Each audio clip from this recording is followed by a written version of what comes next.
Hi there. I'm glad to welcome you to my channel, World of Stories. I have a lot of interesting life stories that I want to share with you. Enjoy listening. Better if I died. Miranda thought for the umpteenth time, standing aside from the mournful people in black, near the coffin with her husband Steve's body. She wanted to get closer, have one last look at him, say goodbye. But she was constantly pushed away, jostled by others who believed they had more right to be there than she did.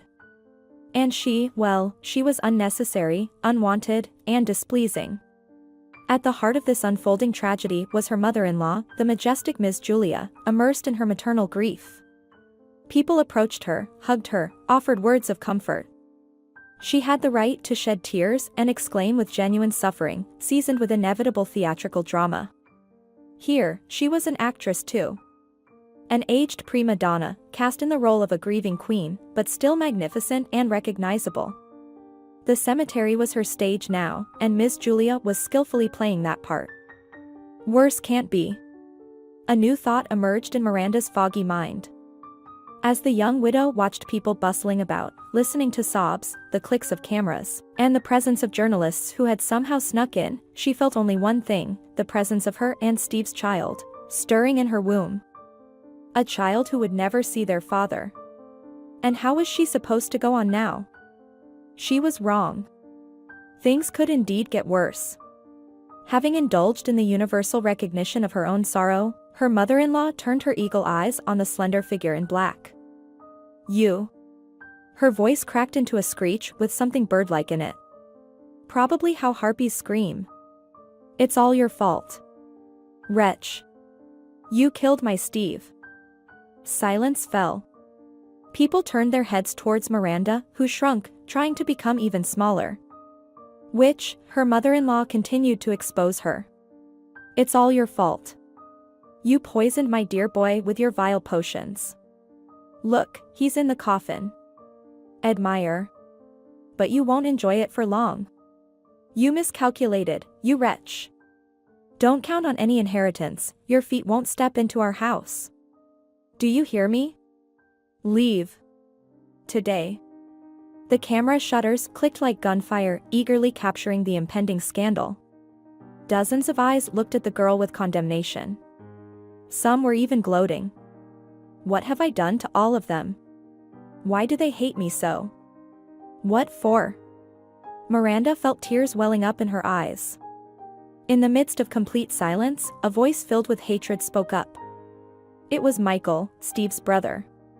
He had always sympathized with Miranda, often coming to her defense when her mother-in-law relentlessly tormented the poor bride. Now, he was the only one to speak up in her defense, but it wouldn't change anything. Do not dare to defend this snake, the mother-in-law raised her voice. The investigation will figure it out. Mom, what investigation? Michael tried to reason with his mother. The doctor said it clearly, it was a heart attack. Miranda is not to blame. A mother's heart can't be deceived. I know she's a witch. That was it. There was only one thing left to do, say goodbye. Miranda took a deep breath and counted to 10, trying to calm her wildly pounding heart. Without lowering her gaze, she walked towards the coffin, right into the dispersing crowd.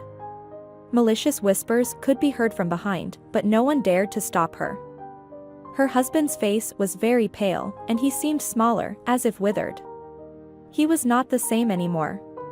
The athletic, cheerful guy, the soul of his faculty, the enviable groom who proposed to her 2 years ago, making all potential brides wonder, why did Steve, the recognized heir, son of a famous actress, choose the modest and simple Miranda? Only she knew the right answer, because he was never an heir, he only wanted the simplest and most essential things, love, tenderness, trust, a wife to come home to with a hot dinner, to raise and spoil children together. But none of that would happen now. How could this happen, Steve? Tears streamed down her cheeks like 2 small rivers, but Miranda didn't even notice. She leaned over and kissed her husband's forehead, repeating to herself. This is not him anymore. Only an empty shell remains, but where is the soul? Is it standing beside me right now? Is it looking at me? Steve, you know I'm not to blame for anything. How do I live now? Give me some guidance, my dear. But the marble face remained indifferent. There was nothing left for her here, and Miranda turned around, heading towards the exit. Go. Go and find your next victim, which, her mother-in-law's voice struck her in the back. Miranda didn't turn around, she only hunched over even more, trying not to hasten her pace. Let her say and think what she wants. It no longer mattered. From behind, she heard hurried footsteps. Where are you going? Michael asked, taking her by the arm. To gather my things. Where to go afterward, I haven't decided yet, Miranda replied in an indifferent tone. Miranda, don't overthink it. Mother is not herself from grief, she'll calm down eventually, Michael spoke uncertainly. He tried to console her, but they both knew the truth. Her mother-in-law would never change her mind. She needed someone to blame for her son's death, and the guilty party had already been appointed. Michael, I'm going home, Miranda replied with the same tone. Where home? To your aunt in the village? You said yourself she can barely make ends meet. How many times have you sent her money? Michael still hoped to persuade her to stay, but Miranda had made up her mind. We'll manage together, she said. She stopped and looked him in the eyes. Thank you. You're the only one who didn't turn away from me. It's better this way. I was a stranger here. A stranger, and I will leave as one. And the baby? Michael brought up the final argument. You'll be giving birth soon. I'll give birth and raise the child, Miranda absent-mindedly stroked her protruding belly. If you want to help, take me to gather my things. Deal? Of course, Michael seemed relieved that she agreed to at least that. In the house where her mother-in-law never fully accepted her, only allowing her to live there while constantly reminding her of her indebtedness, Miranda quickly packed her belongings into bags. She thoughtfully included a photograph of her and her husband, taken on a carefree and happy day at the seaside. She checked if she had all her documents and hurriedly descended the stairs to where Michael was waiting for her. Take me to the train station, please, she asked. Her calm and emotionless tone scared the young man, and he thought. It would be better if she cried. It's worse if she turns to stone like this. Miranda remained silent throughout the journey, placing her hand on her belly and staring out the window. Michael kept stealing glances at her in the rearview mirror, deeply concerned for this sweet, kind girl who had always impressed him with her sincerity, compassion, and unassuming beauty like a wildflower. He felt so sorry for her that this feeling even overshadowed his grief over losing his brother. At least leave me your address, he asked on the platform, but Miranda shook her head. Michael, I'll be fine. I need to adjust, and you have to live here with these people. They won't forgive you if you take my side. After all, they consider me a witch. Nonsense, Michael snapped, subconsciously sensing her reasoning. You cured him with your herbal remedies. I heard the doctor say it was a blood clot that caused it. It could have happened to anyone. An accident. But what happened to Steve? Miranda looked at him with huge, martyr-like eyes. Goodbye, Michael. Let goodness be repaid with goodness, her boyfriend corrected gently and unexpectedly embraced her, pressing his lips to her dry, hot ones for a moment. You won't believe it now, but everything will be fine. Miranda sighed and shook her head. The train departure was announced. Michael hurriedly carried her bags into the train cars and briefly glanced at her ticket. He managed to note the station Miranda was heading to. As the train started moving, he stood on the platform, still watching her with his eyes. I'll find you, Miranda. Do you hear me? He pledged silently. Back home, he had to endure a real tantrum orchestrated by his mother, and he comforted her like a small child, giving her drops and patting her head. Now, with no audience present, she ceased to be an actress and became simply a grieving mother who had just lost her son, and he, the one who remained, felt obligated to support her and calm her down, as he sensed her pain, fear, and desperation. When his mother fell asleep, Michael retreated to his own room. Leaning his forehead against the dark window, he thought. Where are you, Miranda? Don't cry, my dear. I'm with you. Miranda stood in the narrow corridor of the train, gazing into the darkness beyond the window, where crimson streaks of lights rushed by. Unable to hold back her tears any longer, she sobbed quietly. In a brief moment, it seemed to her that someone strong and large, sympathizing with her, embraced her. Swaying in rhythm with the train, this imagined presence whispered, "Don't cry, my dear. I'm with you. Steve. My beloved Steve. I feel so terrible," she moaned. But the dull, rusty needle of despair, embedded in her heart, dissolved, and breathing became easier. Miranda felt the baby stir, reminding her of its presence. From that movement inside her, a wave of warmth and tenderness washed over her. "Steve. We'll manage, won't we?" she addressed the little one, gently caressing her belly. Yes, that's what she would name him. He will be Steve like his dad, and then the father will continue to live in his son. This thought helped her to calm down. She washed her face, settled quietly in her bunk in the compartment, and fell asleep, plunging into the darkness, without dreams. Aunt Kelly met her at the stop. Miranda was tired and exhausted from the journey on a broken-down bus over bumpy roads from the station. Aunt Kelly clapped her hands, hugged her, and burst into tears. Since they last saw each other at the wedding, her aunt had not changed a bit, and her genuine grief came from a simple and sensitive soul, unaffected by cunning. "Oh, what a tragedy, my dear Miranda. He left so young, without even living his life. What happened, my beauty?" Aunt Kelly said as she struggled to carry Miranda's bags. Her eyes widened in shock as Miranda shared the doctor's explanation of a blood clot detachment, and her mother-in-law's accusations of poisoning. How could she say such a thing? Is she claiming that her healing remedies are witchcraft? She's the true witch, Aunt Kelly firmly concluded. Don't judge, Aunt Kelly, please. She doesn't know what she's saying in her grief. Besides, we have nothing to do with her anymore. Can I stay here? Miranda asked, looking at her aunt. Stay for as long as you want.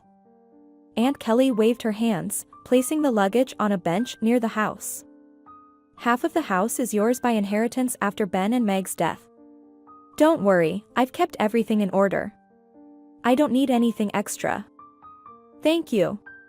Miranda smiled for the first time. Let's try living together. I'll find a job. I won't be a burden, and when the baby is born, I'll figure something out. I'll rent an apartment so you can continue to live peacefully, Miranda suggested. Look at you, you've grown up, but you still act like a child, her aunt scolded affectionately. Where are you going with the baby? And what burden are you talking about? It's a joy. Come inside. I'll make some tea, and we can talk and cry together. It'll make you feel better, you'll see. Aunt Kelly turned out to be right. Miranda truly felt better, whether it was due to the genuine sympathy from a close person who never would have accused her of terrible things, or the effectiveness of Aunt Kelly's skillfully chosen herbal remedies. Aunt Kelly came from a long line of herbalists. Her mother, grandmother, and great-grandmother, and who knows how many generations of women in their family, had been involved in gathering medicinal plants and practicing healing. As a child, Miranda was fascinated watching her aunt sort through roots, leaves, and flowers, murmuring and cooing as if the plants could hear her. As far back as she could remember, she never caught a cold. And if she did fall ill, she knew Aunt Kelly would always help. Later, Miranda started helping too, asking questions and memorizing everything she could. When she found out about Steve's congenital heart defect, despite him appearing so physically healthy and athletic, the first thing that came to her mind was her aunt's herbs. He initially laughed it off, but eventually listened to her and started taking the infusions. Half a year later, the doctors were amazed by the progress in treating his condition. Let yourself rest, take a look at the beauty around, Aunt Kelly said softly. It will get easier. I know it for sure. Indeed, Aunt Kelly had her fair share of hardships. She had experienced the pain of burying her husband, a military man who never returned from one of his assignments. The grief-stricken Kelly had to be resuscitated by Miranda's parents, who then used their herbal remedies to revive her. But Kelly's sorrows didn't end there. Miranda also lost her brother and his wife in a tragic accident, leaving her suddenly without her parents and her relatives. Miranda was just starting her first year at university during that time, and her aunt had to help her out of the depths of despair and incomprehension. Why did this happen? What did they do to deserve it? Miranda cried. And now, fate had struck once more. As if the trials from above were not enough. Oh well. I won't give up. Miranda told herself, quickly packing her things and heading to her favorite spot by the river. There, under an old birch tree on a hill, she could sit for hours, watching the clouds reflecting in the water. It always helped her find peace and harmony with the world, distracting her from negative thoughts. Perhaps it would help now as well. The river gently flowed with its clear waters, and the blooming shore exuded tranquility. Miranda closed her eyes, leaned against the rough tree trunk, and whispered softly. "My dear Steve, please help me. I don't know how to go on living without you. But you always believed in me. Little one is on the way. You wanted so much for him to be born, to see his smile. Help me become strong so that I can give him everything you would have wanted. May you feel our love. Please, help me, Steve." As she spoke, she felt a sudden sense of calm and warmth enveloping her. It was as if Steve was there, listening to her and comforting her from beyond. Miranda found solace in the thought that Steve's love would live on through their child. Gathering her strength, she knew she had to face life bravely for her little Steve, as she lovingly called the baby growing inside her. With a new resolve, Miranda returned home to Aunt Kelly, knowing that she had her support and a place where she could rebuild her life. The future held uncertainties, but she was determined to make the best of it for the sake of her child and the memory of her beloved Steve. And as the days went by, she found the strength to cope with her grief, cherishing the memories of her husband and looking forward to the arrival of their little one. "Dear God, I put my hope in you. Send me comfort in my sorrow, patience, and strength to accept my fate." She had no idea that at this very moment, there was a conversation about her going on in the house she hastily left. The wretched girl ran away, the mother-in-law raged, pacing the room like a wounded lioness. "I won't let this go unpunished. I'll find that wretch and bring her to justice." "Mother, please calm down," Michael repeated for the 100th time, maybe more. "Miranda is not to blame. Even the doctors confirmed that her remedies were harmless and even beneficial for Steve. So, because of those remedies, he's now lying in the ground, right?" she exclaimed triumphantly, glaring at Michael. In that moment, she completely forgot that she herself had pointed Miranda to the door. Michael sighed and shook his head. Any arguments would be useless now. So, he simply approached and hugged his mother. She flinched, froze, softened, and then burst into tears on his chest. She wasn't acting for an audience. It was genuine, heartfelt grief of a mother who had lost her child. Michael comforted her with soothing words, as if consoling a little child, but his thoughts were with Miranda. How was she doing? Where was she? Was anyone comforting her right now, or was she left alone with her immense and unmanageable grief? She was just a girl, after all. Only 22 years old, and soon to be a mother herself. Why did she refuse his support? Doesn't she feel anything for him? Michael forbid himself from dwelling on this thought. If he couldn't help Miranda, he must at least stay with the mother, lost in her suffering. So, they stood, embraced, united by their shared grief, aware of the irreversibility of their loss. Indeed, Miranda managed to get a job at the library located in the old club. It was unknown how her Mr. Kevin, the club manager, managed to keep both of these cultural centers safe from the watchful eye of the regional authorities, always eager to close down these small, barely flickering lights that attracted the villagers like moths, allowing them to spend their days away from the noisy cities. Every year, the question of closing the cultural center arose. The club, together with the library, still proudly bore its name.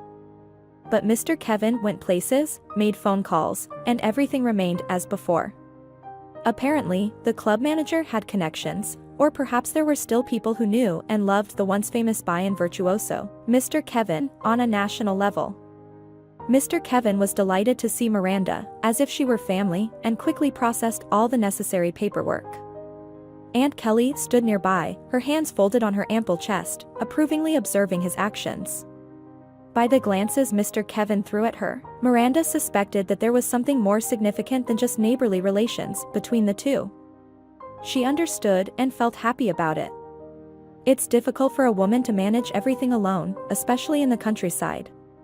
She couldn't carry the burden of widowhood forever. With these thoughts, a tear welled up in her eyes, and she discreetly wiped it away.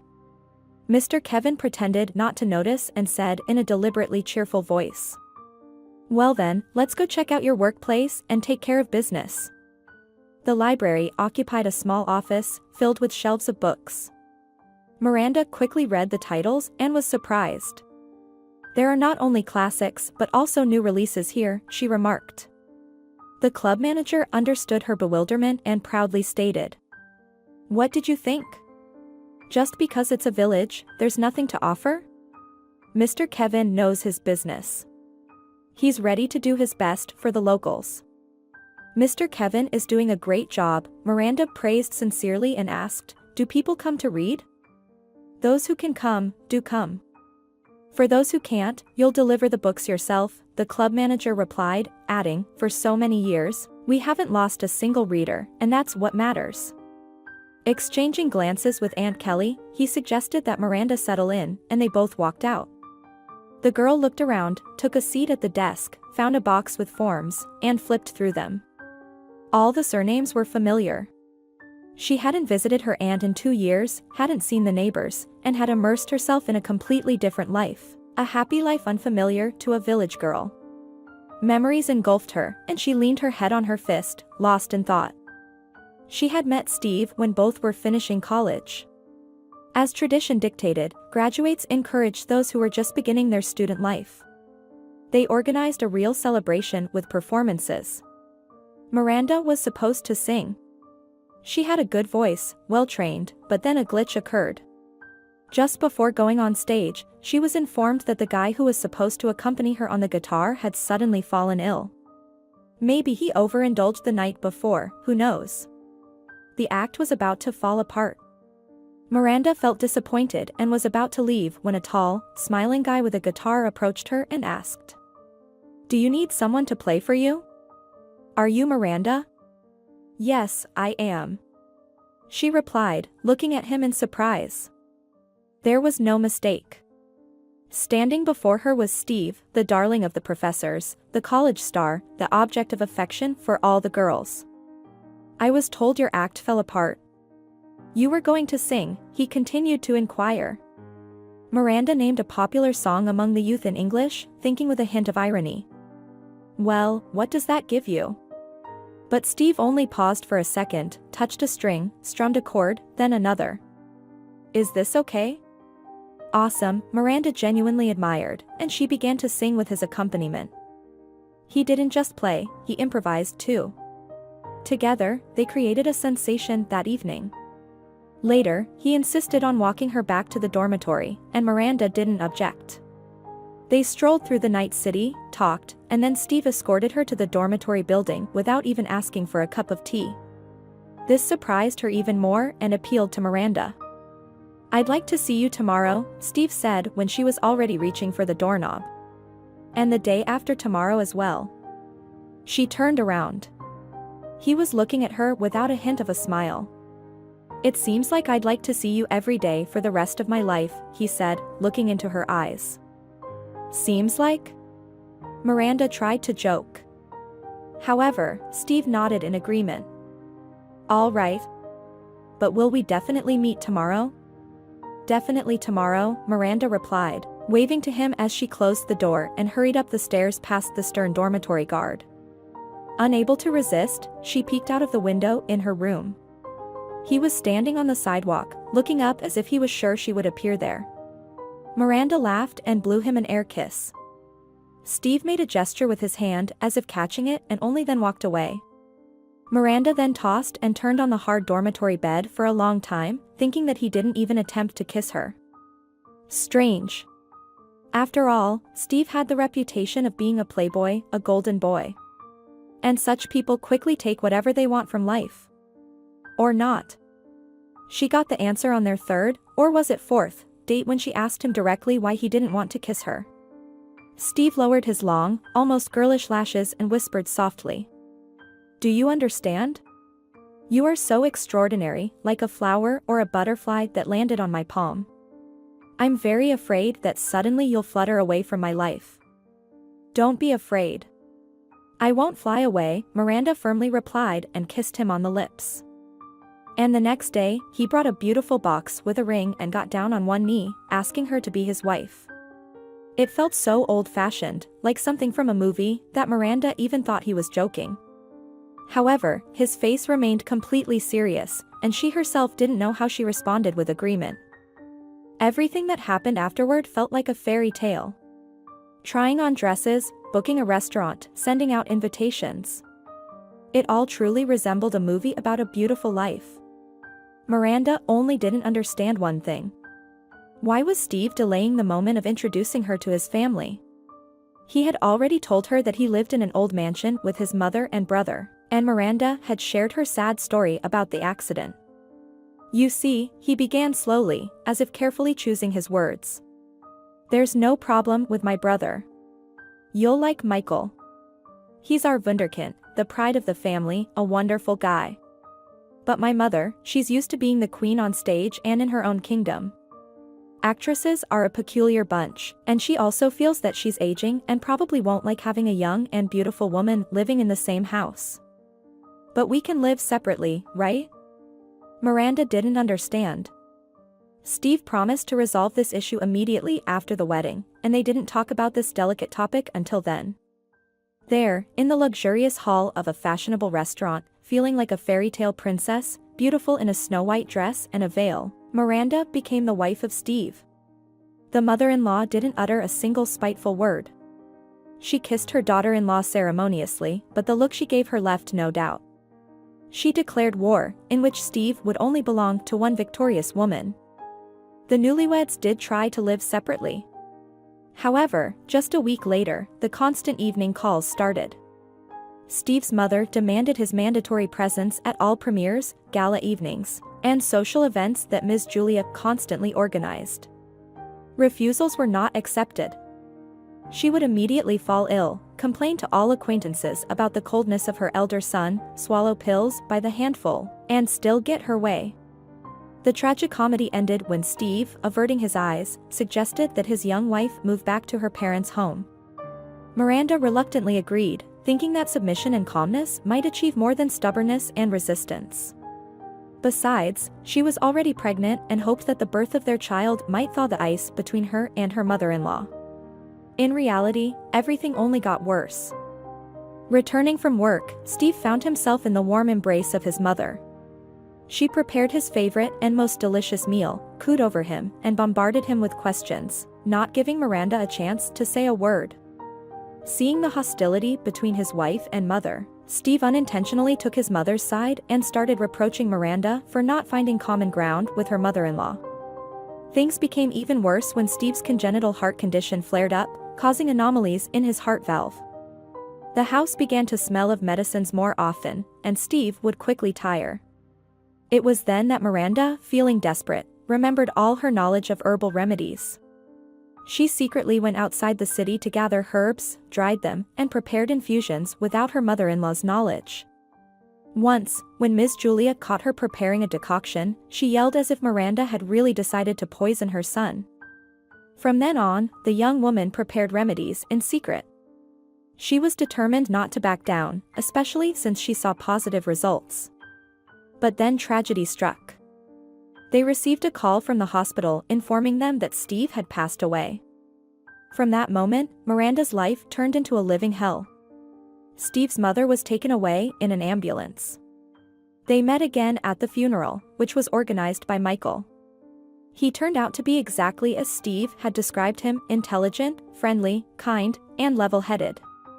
Michael tried to influence his mother, persuade her to accept her daughter-in-law, and stop plotting against her. Miranda was grateful for his doomed attempts.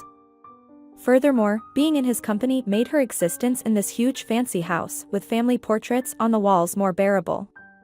Those faces looked at her with condemnation and mild disdain. She felt like a stranger, an unwanted presence. She only truly lived in Steve's presence. Feeling guilty, her husband tried to indulge her. He brought her favorite treats, took her to interesting places for relaxation, and accompanied her to exhibitions and concerts. But every time, they returned to this cursed house where his mother would be waiting in ambush, clenching her lips. Miranda felt like the mother-in-law was hiding a poisonous stinger. No, that's it. No more mother-in-law, and no more Steve. One is already gone, and the other will soon be born. My beloved Steve. My little blood. She has a reason to live. So, enough self-pity. I need to stop dwelling on myself and focus on work, Miranda thought, surprised at how carelessly her predecessor had handled the job. She organized the forms alphabetically, walked along the rows of bookshelves, adjusting the protruding volumes, dusted the shelves, and watered the flowers. The door creaked, letting in a group of children. They stared at Miranda with wide eyes, taking notice of her noticeably round belly. Recognizing them, she smiled. Martha, George, Paul, and Kate, if I'm not mistaken, she said, recalling their names. Exactly. How do you know? The visitors exclaimed, nudging each other with their elbows. You probably don't remember me. I'm Miranda, Aunt Kelly's niece. Now I'll be working at the library, Miranda announced, realizing that her decision sounded final and irreversible. And are you here for books? No, we don't like to read, the older one, George, replied for all of them. Can we look at magazines with pictures? Magazines are fine, Miranda said, getting up from her desk and heading to the display with colorful magazines. But I have another idea. You look at the pictures, and I'll read something to you. Sounds good? Sounds good, the kids agreed, quickly forgetting about the comics and listening with wide-open mouths to the thrilling adventures of Tom Sawyer and Huckleberry Finn. Later, Miranda procured colored paper, scissors, and glue and introduced her young readers to the art of origami. As a result, they spent the rest of the day in the library. They only left briefly for snacks and then returned with other children. With them, Miranda temporarily forgot about her own worries, and she was very happy about that. Just before the opening, Mr. Kevin popped in to see her. He looked around the transformed and tidied up space, clicked his tongue approvingly, and gave his verdict. I see you're doing well. Our troublemakers didn't bother you too much? Not at all, Miranda sincerely replied. They promised to come back tomorrow. We haven't finished Mark Twain yet. Well done, Miranda. Mr. Kevin praised her. And from that rare praise, she suddenly felt a warm feeling in her heart. Apparently, it had been a long time since someone had praised her for a job well done. I have a task for you. When you're heading home, take some books for Granny Amelia. It's hard for her to move around, and she can't get enough of love novels. Choose whatever you like and take them to her. All right. Just make sure the letters are big. Her eyes aren't what they used to be, even though she pretends otherwise. Miranda nodded and carefully selected a dozen books with thin covers, all featuring the same image, a beautiful couple locked in a passionate kiss. She herself had never read such literature. However, judging by the wear and tear on these books, they were quite popular with the readers. The day flew by quickly. Glancing at the clock, Miranda gathered the set-aside books in her bag and headed to Granny Amelia's house. Luckily, she remembered its location perfectly. Second from the club. Granny was sitting on a bench by the flower bed, squinting at the approaching guest's face. She recognized Miranda and broke into a smile. Miranda. Is that you? You've grown so much, look at you. Granny exclaimed. I brought you some books. Miranda sat down next to her, stretching out her legs. They were a bit swollen, it had been difficult to walk for a long time. And with a baby on the way. Granny placed her wrinkled tanned hand on Miranda's protruding belly. She gently stroked it and confidently declared. It's going to be a boy. I hope so, Miranda replied, feeling a sense of calm from the old woman's touch. Her fears were fading, and even the pain of irreparable loss seemed to dull. The thick scent of tea roses wafted from the flower bed, and the dense grass brushed against her feet, making everything here feel so familiar and safe. "You've returned home, it seems?" Granny asked. "Yes, I have," Miranda nodded, and they both fell silent. Amelia had lived a long life for a reason. She knew when to ask questions and when not to pry. "Well, that's good then. Thank you for the books. I've developed a taste for entertaining love stories in my old age. The most important thing is that they end well." "I like that," Granny said. "It's a pity it's only in books," Miranda couldn't help but sigh bitterly. Amelia turned to her, studying something in the girl's face. She made a humph sound and said with a demanding voice, "Now, extend your hand." Miranda remembered that this granny was considered a skilled fortune teller in the village. Young girls and even older women secretly went to her, asking her to read cards and give advice in difficult situations.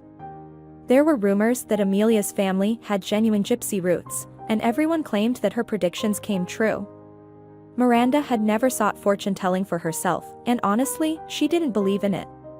However, Granny's piercing gaze made her decide not to argue, to respect the elderly woman, and she extended her hand to her.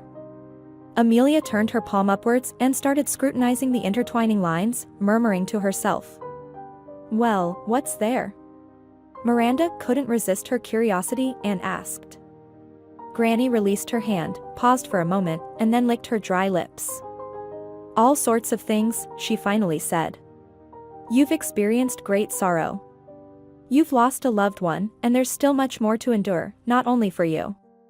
Until the one who hates you with fierce animosity repents and seeks forgiveness.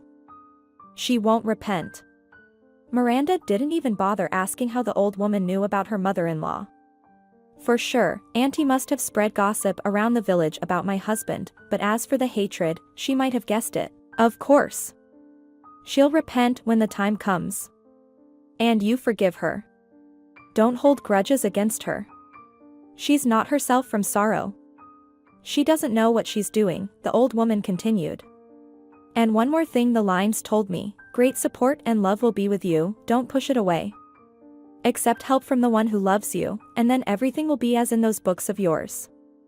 "Oh, I doubt that." Miranda hesitated. "I'll go, Grandma. Aunt Kelly is waiting for me." "You don't believe?"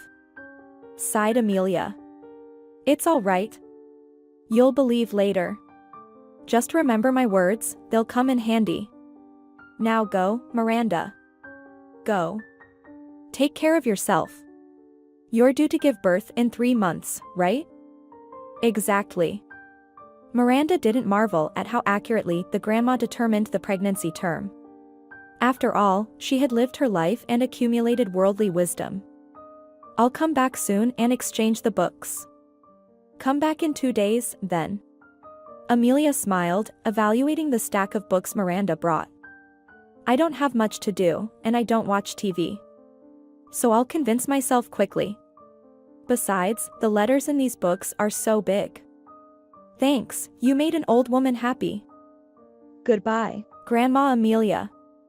Miranda picked up the now empty bag, gave her grandma a peck on the offered cheek, and hurried home. The neighbors greeted her, most of the kids she had already seen in her library. There were few of them left in the village. Parents wanted to move to the city, and the village was slowly dying. In a couple more years, Mr. Kevin would probably lose his battle for the club and the library. There would be no one left to go there. Her aunt was waiting for her at home, the table set. She bustled around, rearranging the plates for her niece. Miranda didn't feel like eating at all, but her aunt gave her a stern look and nodded at her belly, as if saying, "If you don't think about yourself, think about the child. They need strength to grow." Feeling a bit ashamed by this silent reproach, Miranda brought the spoon to her mouth and then realized she was indeed hungry. The food prepared by her aunt, despite its simplicity, tasted incredibly delicious. Under Aunt's approving gaze, she finished everything on the plate. "So, my niece." Aunt smiled mischievously. "Are we going to live?" "We will. Miranda replied unexpectedly to herself, and as if confirming her words, the little one squirmed inside her belly. Late in the evening, as she lay down on the bed she had known since childhood, inhaling the scent of fresh linen, Miranda recalled the words of Grandma Amelia, and a new thought illuminated her mind. What if the fortune teller was right? What if happiness is still possible? What if someone is thinking about me right at this moment? Where are you now, Miranda? Are you okay? Michael tossed and turned, unable to fall asleep. It had been a difficult day, his mother's condition had worsened. The doctors, shaking their heads in unison, spoke of a depressive psychosis. While Miss Julia could vent her anger on Miranda, she managed to hold on. But now, having lost her object of hatred, she had greatly deteriorated. Constantly crying, becoming incoherent. She called Michael Steve and complained of severe heart pain. By evening, unable to bear it any longer, he called the family doctor, who prescribed complete rest. However, he warned about possible consequences. Never leave her alone under any circumstances, the doctor said to Michael, looking him in the eye. She keeps talking about some witch. It's an obsessive idea that could escalate into mania. Strictly speaking, your mother is now practically burning herself from the inside with her own hatred. And considering the fact that she has an imaginative, artistic nature, it's absolutely unclear what she might do to herself. By the way, what's this witch thing? Where did this idea come from? Michael briefly explained about Miranda's herbal treatment. The doctor pursed his lips, nodded, furrowed his brows, and finally spoke. Nonsense, of course. Your brother's cause of death was a detached blood clot, not poisoning. It seems Ms. Julia needs to find someone to blame to ease the pain of loss. In this case, only time can heal her. I sympathize with you, it can't be easy living with her. Of course, Michael never believed for a moment that Miranda was to blame. However, after the doctor's words, he felt relieved. The girl was certainly not guilty, and her herbs were undoubtedly beneficial. He immediately felt ashamed that he could have thought otherwise. Michael had liked Miranda from the very moment Steve brought his young fiancée into the house. To him, she seemed like a wildflower, pure, delicate, beautiful in her simplicity and naturalness. They immediately became friends and could talk about anything. Michael genuinely believed that he and Miranda shared a selfless friendship until that fateful moment when he went out to the veranda one evening and saw Steve and Miranda kissing. At that moment, it seemed like a hot wave washed over him. It appeared that he loathed his brother for being able to touch that fragile girl. To caress her. For her being entirely Steve's and not his. It was jealousy, a feeling he didn't even admit to himself. Miranda quickly became pregnant. Her belly gradually rounded, and Michael, watching the happiness of this couple, convinced himself each time that he could be content with the role assigned to him. He fervently defended Miranda from attacks and criticism from their mother, risking her wrath. He had been a wonderful brother, but only after Steve's death did he realize that he had been deeply and hopelessly in love with Miranda. As the train pulled away, taking the inconsolable young widow into an unknown new life, Michael promised himself not to seek her out unless she invited him herself. He knew that Miranda had his phone number, and he hoped that the desire to break away from the past wouldn't make her erase his number from her phone's memory. He memorized the name of the station where Miranda had bought her ticket. Moreover, in our time, finding a person wasn't exactly a serious problem, but something held him back. He understood that Miranda had just lost her husband, and it was unlikely she would accept him in any other capacity than as a friend. He decided to wait. Wait for what? Nobody knew, including Michael himself. Miranda's life gradually settled into a new but already familiar track. As a philology graduate who had never worked in her field before, she easily adapted to her new job. She knew each of her readers personally. Fortunately, there weren't many of them. She enjoyed dealing with the children. Free time was in abundance. So, with Mr. Kevin's full support, she started a choral circle at the club. Mr. Kevin himself had attempted this idea several times before, but it never progressed beyond the first few sessions. The core singers, mostly elderly ladies, would start to refer to urgent household matters and gradually disappear. So Mr. Kevin gave up on the idea. Miranda did things differently. She attracted teenagers and young people, selected a repertoire that interested them, and the initiative finally started to move forward. Now she found herself willingly staying in the club after work and admitted to herself that she enjoyed it. Miranda immersed herself in work, seeking oblivion for her sorrows. She didn't even suspect what was happening in her former mother-in-law's house. And if she did know, she probably wouldn't have taken pleasure in it. Rather, she would have felt sympathy. However, this knowledge could finally shatter the already fragile picture of the grieving mother's life. With Miranda's departure, Ms. Julia lost the opportunity to constantly accuse the unfortunate girl, mistreat her, and express her hatred, which had already consumed the grieving woman's mind and clouded her sanity. Ms. Julia had genuinely loved Steve, perhaps even more than Michael. Left alone with her grief, she initially cried and demanded that the vile witch be punished. But then she sank into the depths of sorrow so deeply that neither Michael nor the doctors could bring her out of this state. The doctor shook his head, saying, "She is burning herself from the inside. It's hard to make predictions, but the outcome could be the most unfavorable." Desperate, Michael asked, "What can we do then?" The doctor looked at him attentively and unexpectedly suggested, "I never thought I'd say this, but your mother might benefit from going to church for confession. If she can overcome her own hatred, there's hope for healing." Michael tried to persuade his mother to turn to a priest, but he received such a telling look in response that the topic was closed. In the old mansion, once hospitable, there was now only haunting silence and pain. Only once did his mother show emotions. It was when Michael tried again to convince her that Miranda wasn't responsible for Steve's death. Hearing the hateful name, his mother screamed wildly. Her beautiful face contorted, and she shouted one word, "Witch." The ambulance took her to the hospital, where they diagnosed a minor stroke and kept her under observation and treatment. For the first time in a long time, freed from the necessity of constantly witnessing this self-destructive behavior, Michael deeply contemplated what future awaited them all. He pitied his mother, but he worried even more about Miranda. She hadn't called or written. He had no idea how she was living. Throwing aside his unspoken rules about not meddling in someone else's life unless asked, he wrote to Miranda. "How are you?" Write just a few words. "My mother is in the hospital, she's very unwell. Forgive her, if you can." Surprisingly, Miranda replied, "I am not her judge. I wish her no harm. I have serious problems, and I don't know what to do." No matter how many times he asked what had happened, Miranda didn't reveal any details. Unable to resist any longer, Michael bought a ticket to the station Miranda had left for. She had once mentioned the name of the village where she grew up, and Michael's memory was sharp.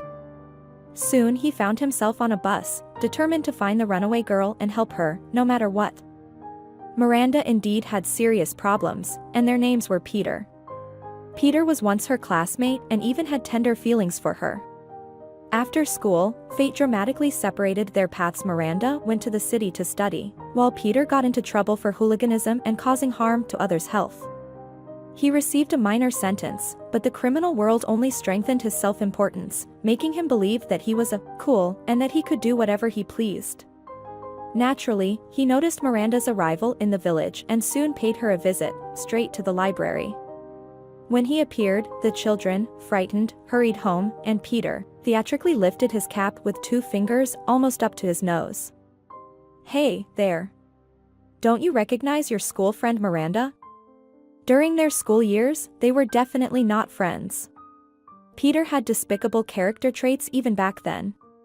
He ingratiated himself with those stronger, tormented those weaker, and didn't give girls any respite, pinching and groping them at every opportunity. Growing up, he changed little, remaining just as lanky and pimply but becoming many times more arrogant. Overcoming herself, Miranda smiled at him. "Hello, Peter. How are you doing?" "Not bad, I'm doing okay," Peter chuckled. "But looks like things aren't going well for you. They say you were doing well in the city, so why rush back to the village?" Aren't you disgusted by us, rural scum?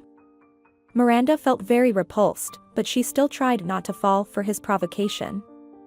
Why are you like this, Peter? When did I ever behave like a snob?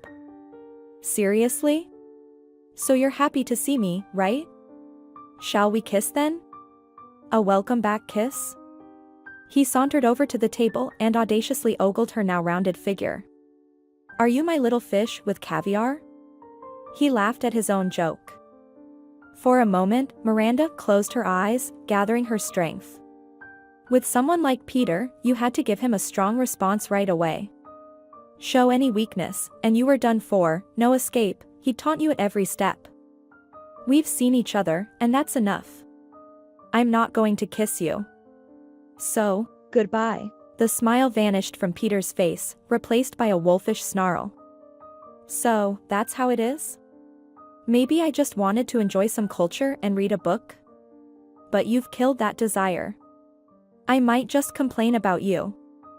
Go and complain if you want. Just don't get in the way of work, Miranda snapped, already sensing that this encounter wouldn't end well and that she had gained herself a spiteful enemy.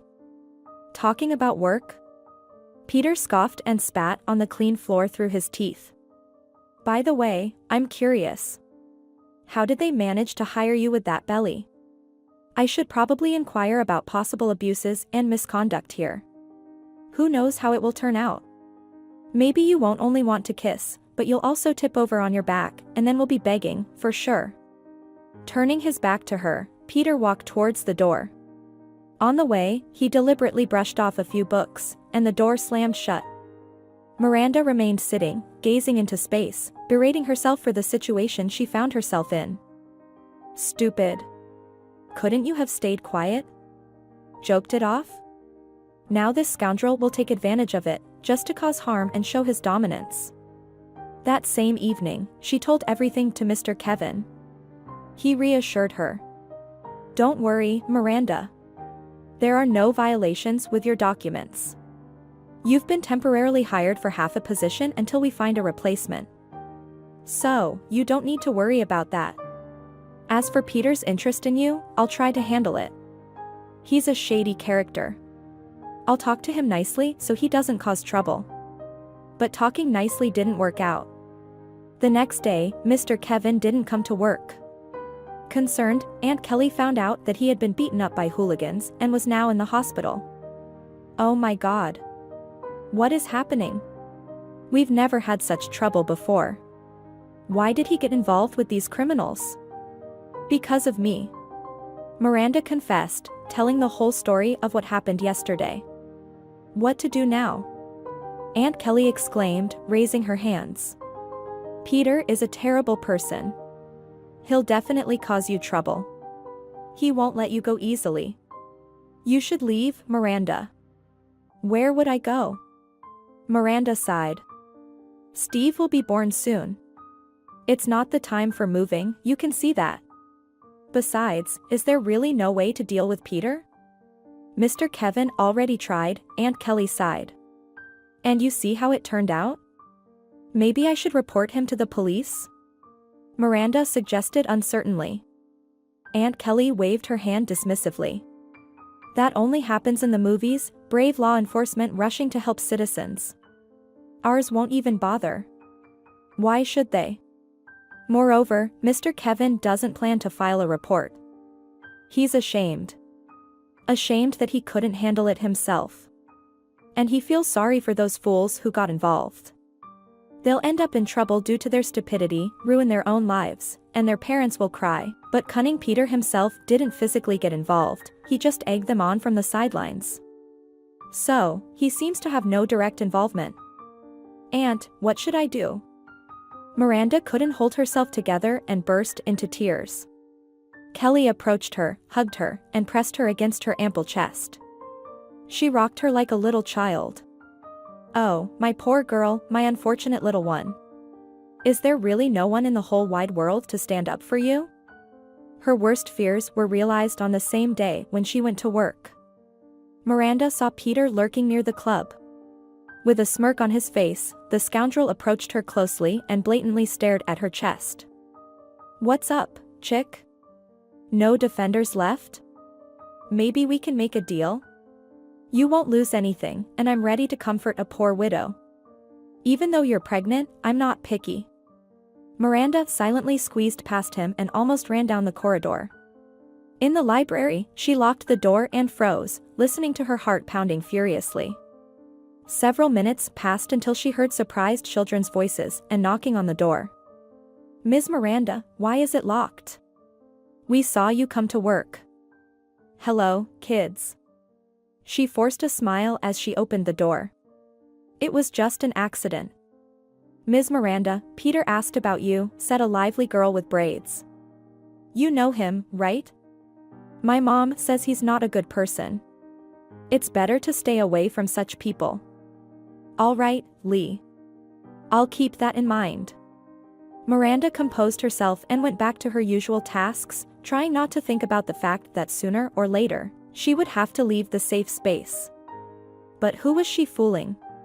If Peter wanted to get to her, he could do it at any moment.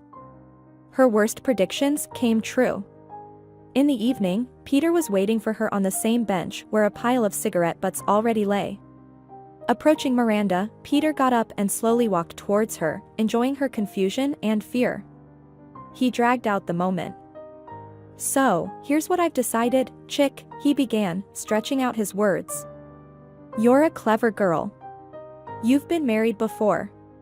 If you behave well, you'll live in peace. No one will touch you here. If you dare to mess with me, I'll punish you, and you won't like it. Understand? Unable to bear it, Miranda abruptly stopped and turned to face him. Peter. Why are you doing this to me? What have I done to you? My life is already in shambles. I just buried my husband. I was kicked out of my house. And now you want to add to it? Why? Miranda pleaded, her voice trembling with emotion. Peter remained silent, relishing the moment. Why? She asked again. Remember back in school, I had a crush on you. How could you not know? But you never noticed me, treated me like I was nothing more than dirt under your feet. Were you too proud? Yes. You left for the city to study, married a rich man, and I had to endure poverty and humiliation from people like you. And now, life seems fair, doesn't it? Now it's your turn to taste the bitterness. So, did you hear me? You'll come to me yourself, got it? I think you still remember the address. Tomorrow evening, on time. I have things to do today, no time for women. Finishing his tirade, Peter forcefully shoved her aside and walked away, feeling satisfied with himself. Miranda, feeling utterly disgusted, walked home without responding to her aunt's worried questions. Once she reached her room, she collapsed on the bed and cried for a whole hour. Then, a message from Michael came. Unable to resist, Miranda wrote that she had problems. She didn't ask for help. No. It was just that her husband's brother was now the only thread connecting her to the old life when everything was still good. Michael himself didn't understand how he would explain his sudden appearance, but he couldn't sit idly knowing that she was in trouble. He couldn't do that. He had a strong memory for details. He knew Miranda's story, her maiden name, and even the name of the village where she came from. When he got off the bus, he decided to start his search by asking the locals. Near a house next to the local cultural center, he found an ancient old lady basking in the sun, engrossed in reading. Michael cleared his throat, trying to get her attention. The old woman lifted an unexpectedly sharp gaze on him, and for a moment, he thought she could see right through him, like an X-ray. Hello, grandmother, Michael politely began, catching himself thinking that he was even slightly ingratiating himself before the local elder. You must know everyone around here, right? I'm trying to find Miranda. And what do you need Miranda for? The old woman asked in an interrogative tone. Who are you to her? A suitor, a brother? A friend, Michael replied, taken aback by the old woman's pressure. You're lying, the old woman shook her head. Lying to me is half the problem, but trying to deceive yourself is an even bigger issue. Open your heart to her. Don't torture yourself. Be her support. All right, grandmother. Michael decided not to argue with the strange old lady. I'll do just that. I'll find her home. Miranda is at work, the old lady replied in a completely normal tone. She works at the library. You'll find her there. Thank you, Granny. Michael thanked her and was about to leave. However, the old lady's words held him back. Be careful, young man. Small evil can be dangerous. Watch your back. Thanking the old lady once again, Michael hurried in the direction she had indicated. The rural club was deserted, and only behind one door with the sign library, voices could be heard. People were talking loudly. Then Michael heard a woman scream, and he burst open the door. Right before him stood a pale, scared Miranda, and behind her was a skinny guy who looked like a small and malicious rat, gripping her wrists tightly. Hey, can't you see we're busy here? The library is closed for special service. Now leave and close the door, the guy ordered. Ignoring him, Michael approached, grabbed the guy's wrist so hard that the rat-like figure yelped in pain. Then, with a quick push, he sent him flying through the entire room, crashing him into a bookshelf, causing books to rain down on him. Here's another convincing example of the beneficial influence of the classics, Michael commented, watching as the knocked-out Pushkin enthusiast struggled to get back on his feet. Hello, Miranda. Michael. How did you end up here? Miranda asked, glancing from one to the other, looking bewildered.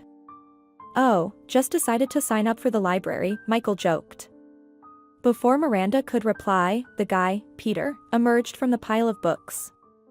Hey, I'll get you now. In response, Michael uttered a long phrase, from which Miranda only caught a few words and the name Avdo. The rest was said in a language that sounded like American but was entirely incomprehensible. However, Peter seemed to understand. His hostile expression turned to surprise, and then fear. We should have warned him, he grumbled, stepping back to the door. Respectful greetings to of Tandil. The door closed behind him. Miranda let out a sigh of relief and turned to Michael. What was that? Some kind of demon exorcising spell? And who is this of Tandil? Let's assume that your overly emotional reader isn't ready for demons, so it was just dealing with a small pest. Of Tandil is a prominent criminal authority. Well known around here. I figured he wouldn't be pleased if he found out someone was mistreating a girl under his protection. Michael, I don't know any of Tandil, Miranda said fearfully. When Peter realizes this, things will get even worse. But I do know him, Michael confidently replied. He owes me something. Let's say there were circumstances in his case that influenced a reduction in his sentence, and I pointed them out. Of course, he still got jailed, but he passed along his gratitude and good memories. Only now did Miranda remember that Steve and Michael, despite their young age, practiced law as an attorney. You saved me, she admitted. Tell me what's going on here, Michael's tone was demanding, and Miranda realized that she didn't know much about his character. She proceeded to tell him about her troubles, and he listened attentively, occasionally biting his lower lip, a clear sign of his concern. When Miranda finished her story, Michael took her hand in his and spoke seriously. Miranda, you understand that you shouldn't stay here, right? For some time, this Peter might calm down. I can scare him off a bit more, that's within my capabilities. But it's disgusting, and it won't be very effective. He'll keep harassing you subtly, messing with your nerves. Am I right? Miranda nodded. She knew very well that Peter wouldn't forgive her humiliation. Now, let's go further, Michael continued. Suppose you have some job right now, but you're earning peanuts, and soon you'll have to go on maternity leave. Of course, the government will provide support, but a child needs a lot, especially quality medical care from pediatricians. Besides, it's better to give birth in a reliable clinic. You probably won't find one here. I understand that you're proud and independent, but we're talking about health risks, both yours and the future baby's. Miranda lowered her head. Yes, she understood everything. The problem was that she saw no way out of the situation. Miranda, I wish you well, and I hope we've known each other long enough for you not to doubt that. Michael gently stroked her fingers and continued, "There's one option. Can you at least hear me out without objecting right away?" Miranda nodded, feeling calmer from the touch of his fingers. His hands radiated warmth, tenderness, and genuine concern. She only felt this with Steve before. "I don't think Steve told you why our parents divorced. It's a forbidden topic in our family. The truth is that if we face it, our mother is more to blame for the breakup. It was her ambitions and endless jealousy that drove our father to seek comfort elsewhere. Yes, I continued to communicate with him and his new wife after the divorce. Kendra is a wonderful woman. She loves our father deeply, and he's genuinely happy now. They both work abroad at the moment, and their apartment is empty. There's no need to rent it out for money. Father left me the keys, knowing that I sometimes want to get away from our mother's watchful eye. He's absolutely right, but that's not the point. You can move in there with the baby. Agree to it." Miranda looked at him bewildered.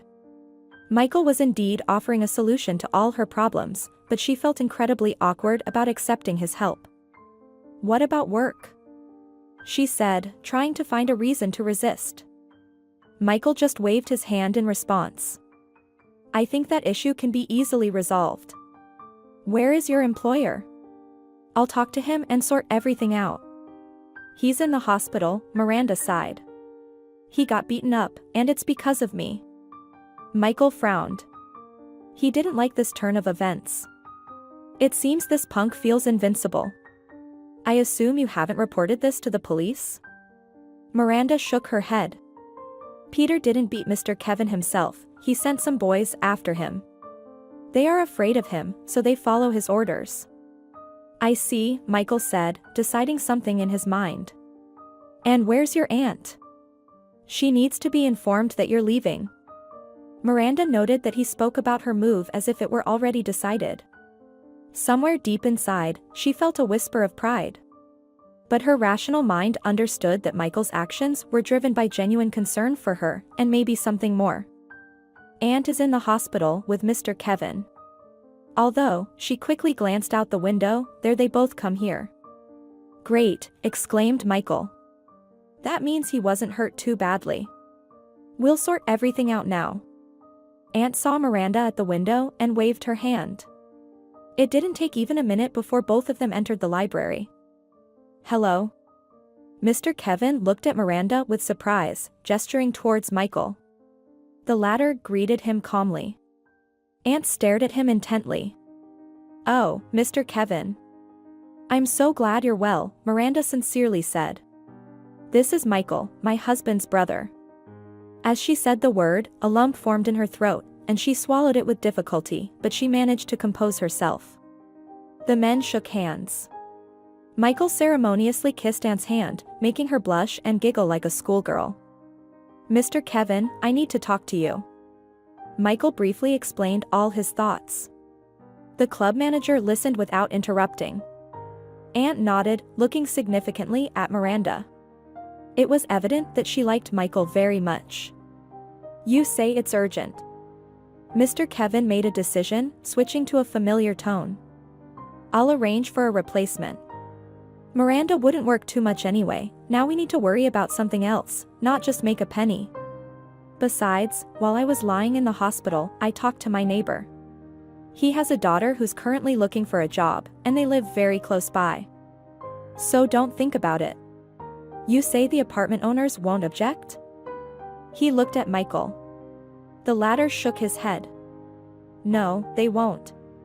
They won't be back soon, and we'll figure out other options. I promise." "Well, be careful, young man," Mr. Kevin said sternly. "Miranda has already suffered enough. She won't bear any more. Mr. Kevin, don't pressure the young man. He knows what he's saying." Aunt Kelly unexpectedly joined the conversation. "I can read people. He's reliable. A man of his word." "Agree, dear niece. We won't find a better option anyway." Miranda looked at her aunt in surprise. If she knew Kelly less, she might have thought that her aunt wanted to get rid of her. But Kelly had raised her since childhood. She loved her without measure. She replaced Miranda's parents after the accident. So, there was definitely something else going on. Aunt seemed to want to say something to her with her eyes, looking at Michael, but Miranda either didn't understand the hints or didn't want to understand them. Their conversation was interrupted by the kids, bursting into the library. They were children, whom Miranda had met on the very first day. They all looked frightened, and little Kate was crying. "What happened?" Miranda asked. The kids all started talking at once, pushing each other with elbows. Finally, the eldest George stepped forward, wiped his nose, and told the story rather coherently. So, this bully came home in a bad mood, like the devil, and demanded money from his mother for vodka. She refused, and he started chasing her around the yard. Baba Gina ran to hide at the neighbors, the Fahmans. The kid's father stood up for the woman. Peter jumped into the fight. Papa's strong, and he gave the guy a beating, tied him up, and locked him in the barn. Now he's there, cursing, threatening to burn our house and kill our dad, the boy concluded sorrowfully. Good Lord. What is happening? He's completely gone mad, Aunt Kelly clutched her heart. Mr. Kevin frowned sternly and headed for the door. However, Michael's voice stopped him. Don't interfere. This issue needs to be solved radically. He doesn't understand hints. So we'll have to handle it differently. I think soon this bully will stop being a local nuisance. Miranda gasped. She had never seen Michael like this before. Michael. What have you come up with? Are you going to fight him? She asked. Michael shook his head. Don't ask. You shouldn't worry about it. We'll handle everything within the law, in a sense. Tell me, what do you think? Will you come with me? Miranda hesitated. She felt extremely uncomfortable. However, she knew that she was being offered a helping hand, and pushing it away would be foolish and ungraceful. No need to think about it, she'll come, Aunt interjected. And if you change your mind, you're welcome back anytime. Bring the little one for some fresh air. I miss her hugs. I've been longing for them. So, it's settled. Mr. Kevin summed up. He was still looking thoughtfully at Michael. The latter understood his gaze correctly and smiled. Don't worry, nothing criminal. We'll just have a talk with the troublemaker in a language he'll understand, and he'll definitely listen. Michael. Are you involved with the mafia? Miranda couldn't hold back. Right now, her husband's brother appeared before her in a completely unfamiliar light. Miranda, due to the nature of my work, I have inevitable contacts with the criminal world, Michael patiently explained to her, like to a little child. And there are different kinds of people there. Believe me, there are those I respect, as strange as it may sound, and those I can turn to for help simply because they feel indebted to me. Like Avtondel? Miranda recalled. Michael nodded. Yes, like Avtondel. Don't be judgmental. Gather your things. We need to find you a new place to live. The journey back took the same amount of time, but Miranda was in a completely different mood. The future didn't seem so bleak to her now. She had a reliable friend by her side. Her mother-in-law no longer weighed her down with her presence, malicious glances, and words. It was as if a heavy burden had been lifted off her shoulders, and she could breathe freely again. The apartment didn't dazzle with extravagance and luxury like the husband's mansion. Still, it was a splendid three-room dwelling, one of which Michael suggested converting into a children's room. Miranda admired the impeccable taste of the owners who had created such coziness here. She wandered from room to room, admiring the pristine white bathroom and the kitchen equipped with everything a homemaker could wish for. Michael demonstrated the contents of the built-in cupboards to her and opened the refrigerator full of frozen ready-to-cook meals. Kendra knows I might drop by, so she made sure we have provisions, Michael smiled broadly. It's unbelievable how friendly you are, Miranda marveled. In essence, this woman took your father away from your family. He would have left anyway, Michael sighed. Life with Mom is hard work. She's an actress and never stops being one, even within the family. She craves passion, intense emotions, while Dad wanted a calm, stable life. Rest after work, comfort, understanding, and care, everything he found with Kendra. She truly loves my father. I'm happy for them. Dad worried a lot about Steve, sent medicine through me, and then when my brother passed away, he couldn't even come to the funeral. Mom would have made a scene for sure. Have I explained the situation? Yes, Miranda sighed, remembering the predictable nature of her former mother-in-law and her sharp mood swings. It's good that it no longer concerns you now. All right, you need to rest. Michael prepared to leave for home. Mom is still in the hospital. I'll visit her in the morning and then come to see you. I have an idea regarding your job search. What is it? Miranda asked, but Michael put his finger to his lips. Don't rush things.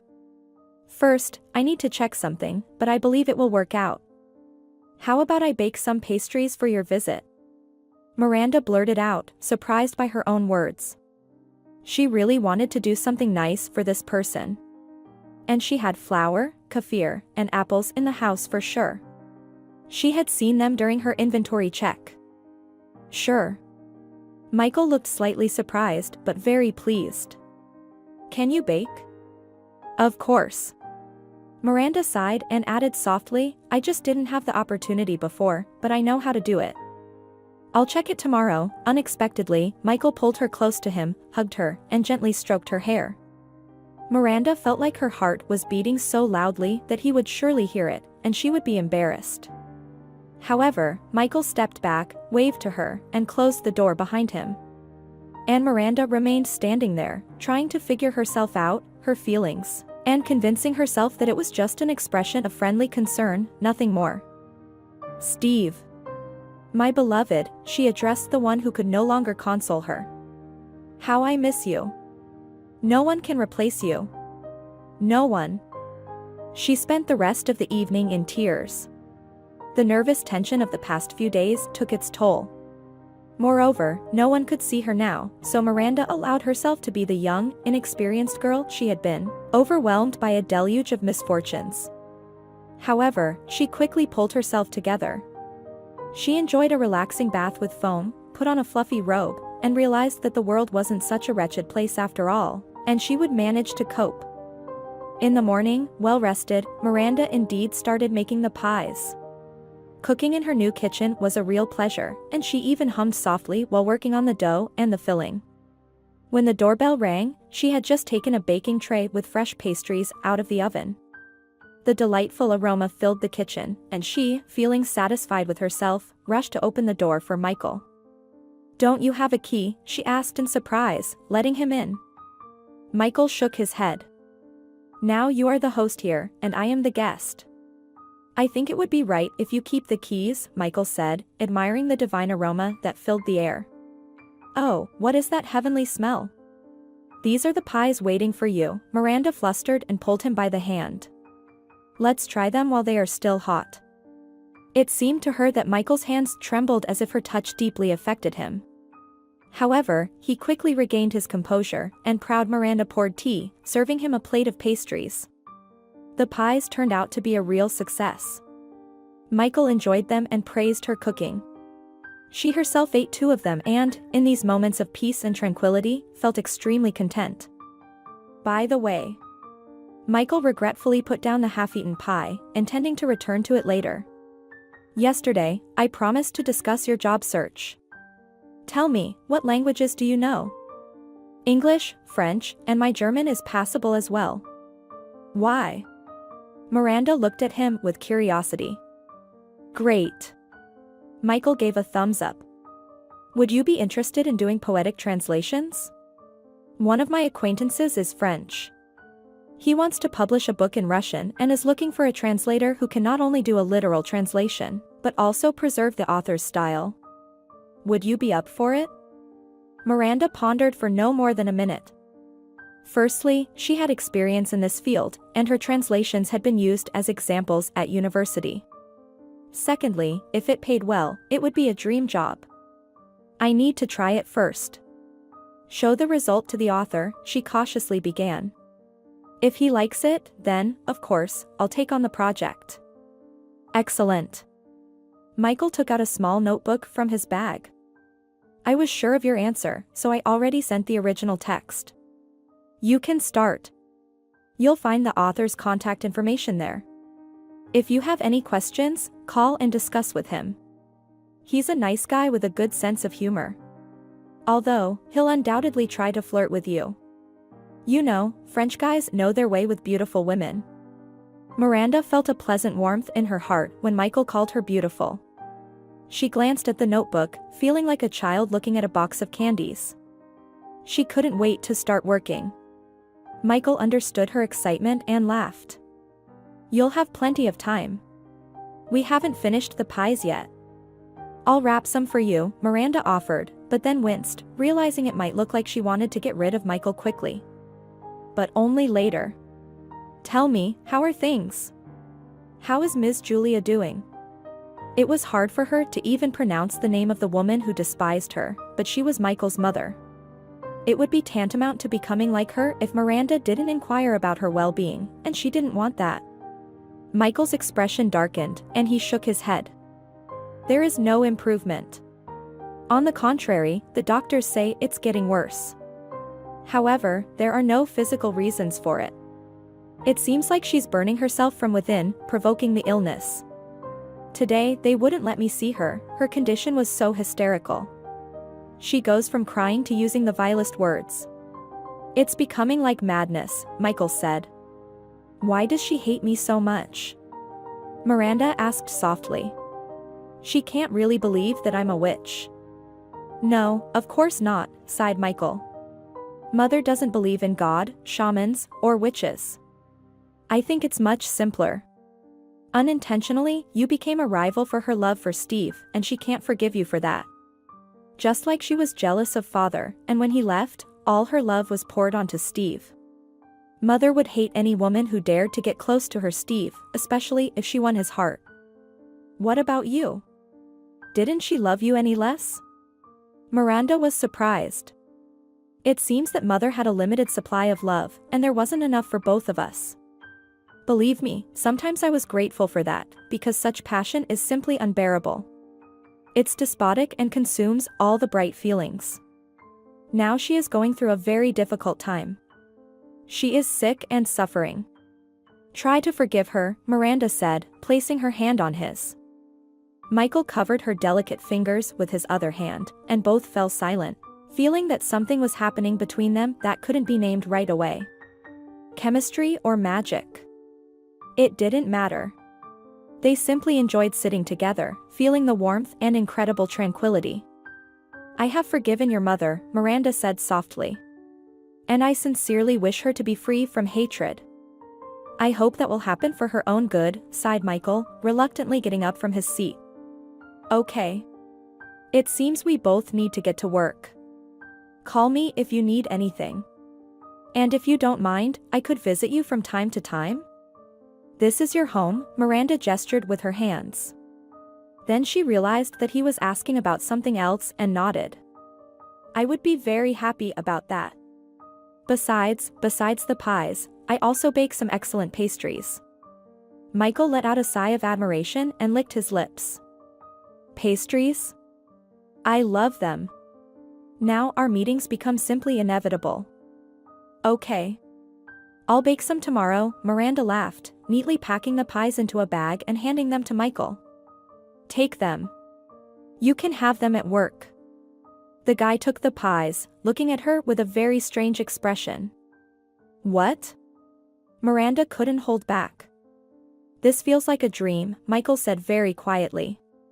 Like the house I dreamed of all my childhood. Miranda felt embarrassed. She understood that he was speaking from the heart. Apparently, little Michael couldn't find exactly the smell of pies in that magnificent mansion, the pies that a cheerful, kind mother baked for all her relatives and equally beloved people, the ordinary conversations, the ordinary warmth. After seeing Michael off, Miranda opened her laptop and immersed herself in her work, which captivated her so much that she only paused briefly for a snack. The author was undoubtedly talented, witty, and very clever. The plot was captivating from the first minute. And the girl put all her efforts into preserving the author's writing style for the Russian-speaking reader. After finishing the first chapter, she emailed it, and an hour later, she received a reply from Charles. "Miranda, you are magnificent, a true treasure. Keep going in the same spirit." The next email contained a request to provide bank details so that the employer could transfer an advance payment. When Miranda saw the amount, her eyes widened, and she let out a joyful cry reminiscent of an Indian war cry. Then she enthusiastically continued her work with tripled enthusiasm. In the evening, Miranda received a call from her aunt with sensational news. Firstly, strange guests arrived at the Peters in jeeps, causing a stir in the entire village. However, they behaved quietly, politely, and didn't stay for long. On the same evening, Peter quickly packed his things and left. His mother shared with a neighbor that she was initially terrified, thinking that killers had come. It was evident that these people were criminals, not from their village. They had a brief conversation, after which Peter came to her and begged for forgiveness, trembling all over. He said he was leaving for the north to work and promised to send her money regularly. Miracles do happen. When Michael dropped by Miranda's place after work, he explained why he ultimately sought help from the criminal authority. "You see? They have their unwritten laws. If I asked them to intervene for the girl, they would help, of course. But they would be surprised why I couldn't solve the problem myself. But if someone offends a mother, they will definitely punish them. Avtandil worships his mother. He dealt with the people without any discussion, and now the village will be peaceful." Michael fell silent, attentively gazing at Miranda. Then he finally asked, "You won't consider me a coward, will you? I could have handled that Peter on my own." "Michael, you're talking nonsense, and you're also a lawyer," Miranda protested. "You rushed to help immediately when I asked for it. Besides, how else could you have handled it? Would you have gotten into a fight?" "I would have," Michael calmly replied. "For you, I would have." Miranda blushed. He looked at her in a way that left no doubts. It wasn't just an expression of friendly concern.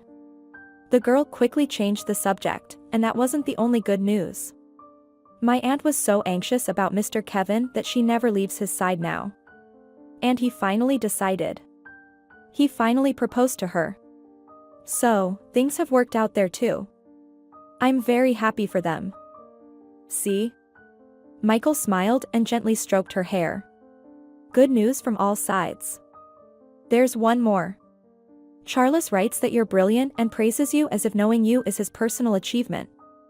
It seems he's fallen for you from afar. Be careful. He's French, and they know how to seduce beautiful women." "He writes wonderfully," Miranda replied with praise.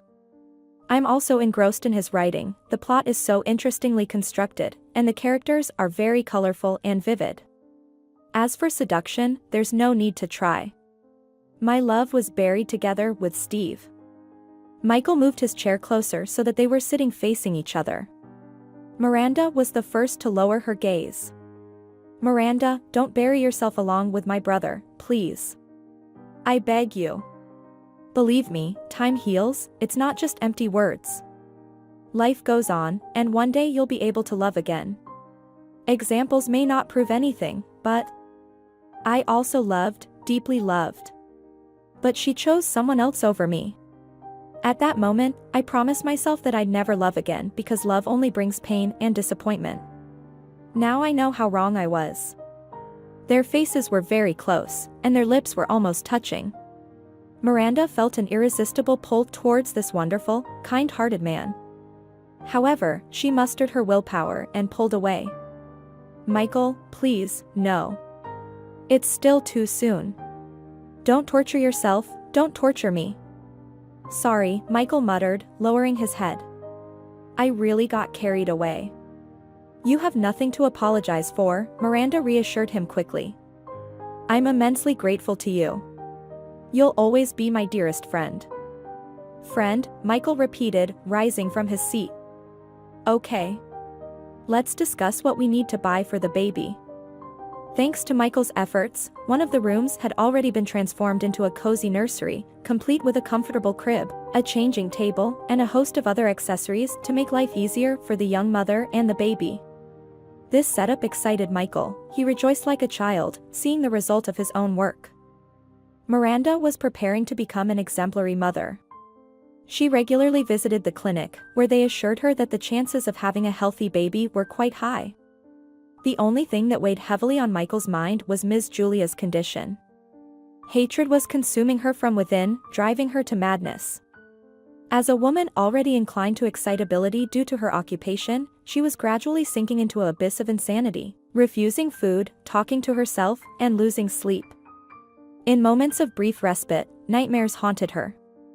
Any conversation was reduced to curses directed at the wretched witch, as she would not even call Miranda by her name. It became increasingly difficult for Michael to visit her.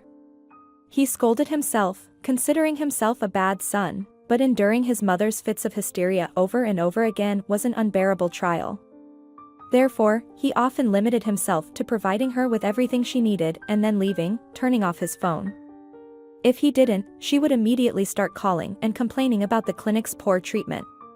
She called not only him but also all their acquaintances.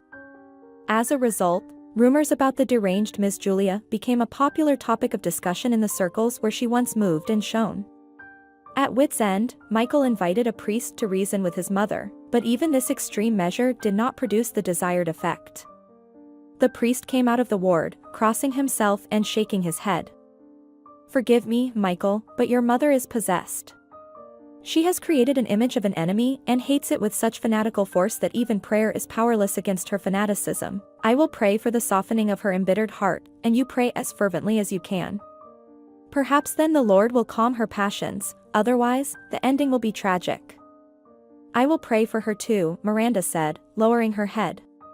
"No one deserves such punishment." Michael sighed heavily and lowered his head.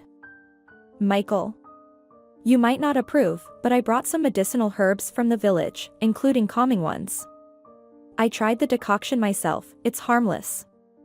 "Let's try it," he said, looking at her with such eyes that Miranda's heart raced. "If nothing else helps, let's rely on a miracle." The baby was born on time, completely healthy, and according to Michael, bore a striking resemblance to Steve in his infancy. Miranda was ready to swear that he could smile from the moment of birth. When she took him in her arms, all her worries seemed so small and distant, they simply dissolved in boundless happiness and the joy of motherhood. Michael was the one to take them from the maternity hospital, very excited and holding flowers, which he awkwardly handed to Miranda. "Daddy, take the baby in your arms." "What are you doing with the bouquet?" shouted the cheerful young nurse, watching the scene from the porch. Michael froze in place. He cautiously took the blue envelope tied with a ribbon. "Steve," he whispered, gently lifting a corner to catch a glimpse of the tiny face. "Yes. Little Steve," confirmed the happy Miranda. They celebrated joyously. They kept coming to the nursery door one after the other to make sure the baby was asleep. Miranda felt so calm and content. She was so immersed in her thoughts that she only heard the end of what Michael said. "They are coming tomorrow." "What? Who is coming?" Miranda asked, waking up from her sweet reverie. "I didn't want to worry you in advance," Michael confessed. "Dad and Kendra are coming tomorrow to visit Steve's grave and, of course, to see their grandson." Miranda became so flustered that her cheeks flushed.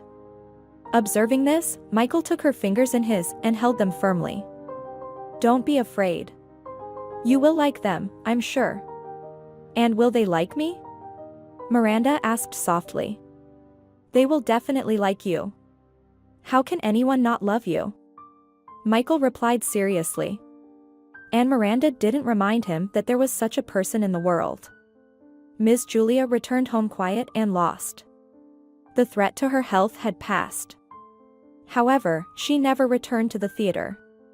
She was ceremoniously retired, and an evening in her honor was held, and one had to admit that the former actress played her role magnificently. Not a single slip, not a single unrehearsed line, she was like a departing queen. Only Michael knew that her world had collapsed once and for all. At home, she would sit for hours, staring at one point, or watching recordings of the plays she was in, flipping through photo albums. This was no longer the Miss Julia that everyone knew, and as it often happens, fewer phone calls were received, and guests forgot the way to their home. You may consider it a miracle. But the decoction of Miranda's herbs, secretly added by Michael to his mother's drinks, had its effect. The hysterics ceased. Instead, she immersed herself within herself. Miss Julia went to her son's grave every morning and spent hours there, having silent conversations with him. At first, Michael tried to stop her, but his mother persistently returned to the cemetery as soon as he left for work. In the end, he just shrugged his shoulders. Moreover, she appeared almost normal. The introduction to the father-in-law and the new wife went surprisingly smoothly and joyfully. They brought a bunch of baby things, toys, and behaved as if they had known Miranda for 100 years. Alex turned out to be a strong and athletic man, not looking his age at all. Kendra, from the first glance, won Miranda over with her sincerity, kindness, soft velvety voice, and readiness to listen and support. At Kendra's request, Miranda handed her the baby, and he immediately smiled, cooed, and showed with his whole demeanor that he was happy to meet her. The grandfather also wanted to hold his grandson, but he didn't dare to ask for it until Kendra, with Miranda's consent, handed him the baby. He held the little one so carefully, with such trepidation, that both women couldn't help but laugh. "Well, little Steve? Ready to see the world?" Alex asked, gently rocking the baby. "What do you mean?" Miranda inquired. Alex and Kendra exchanged glances. "We wanted to make a surprise. But why wait? We invite you and Steve to visit us. Our house is big, there will be plenty of space," Alex said. Miranda was taken aback. How was this possible? Just yesterday, she didn't even know these people, and today they were inviting her to another country. "Don't rush to refuse, Miranda," Kendra interjected. "First of all, it will be easier for us to arrange care for the baby there. Of course, hiring a nanny here is not a problem, but there I have Jessica, who raised my 2 daughters. I can trust her with everything. Why do we need a nanny?" Miranda wondered. "So that you can have some rest occasionally and focus on your translations," Alex replied.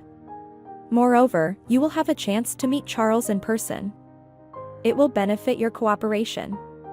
As far as I know, he is willing to continue considering you as a translator and has no thoughts of replacing you." Miranda felt a slight dizziness. Events were unfolding too rapidly. She just couldn't keep up with them. "Agree," Michael smiled with a slightly sad smile, or maybe she just imagined it. "And what about you?" Miranda herself didn't understand how this question slipped from her lips. "I will stay here. I have work to do. Besides, I can't leave my mother unattended," Michael replied, glancing at his father. "But I promise that at the first opportunity, I will come to visit you." Everything that followed seemed like an incredible dream that never ended. Miranda and the baby were settled in a huge house, something she had only seen in movies. Surprisingly, unlike the husband mansion, this home didn't feel like a museum. It was filled with joyful voices, bathed in light and warmth. The house was adorned with a multitude of flowers in the garden, vases, and everywhere. Nanny Jessica, a middle-aged woman resembling a plump bun, with a voice perfect for telling fairy tales, took care of little Steve. The baby obeyed her without question, ate well, and went to sleep on time. So much so that Miranda even felt a bit jealous. Now she had free time, and she spent it strolling alone or accompanied by her new relatives, including Kendra's daughters from her previous marriage, Anna and Sophia. Miranda enjoyed the company of people who welcomed her warmly and sincerely into the family, and she wholeheartedly returned the favor. She helped them and baked delicious pies for them. Alex arranged a meeting for her with the writer Charles, a charming Frenchman who won her over with his sparkling humor, manners, and elegant compliments. The result was the signing of another translation contract for his new novel. Financial problems no longer bothered Miranda. What troubled her was thoughts about Michael. They communicated every day, talked on the phone for a long time, and each time Miranda couldn't sleep for a while afterward. afraid to admit to herself that she was drawn to him. He was completely different from his brother, serious, protective, caring. She felt guilty for comparing them, as if it betrayed her late husband's memory. Nevertheless, she thought, worried, and longed to return to that foreign paradise. But then carefree days came to an end. No one expected such disaster. The familiar world trembled under the footsteps of the pandemic and collapsed into pieces.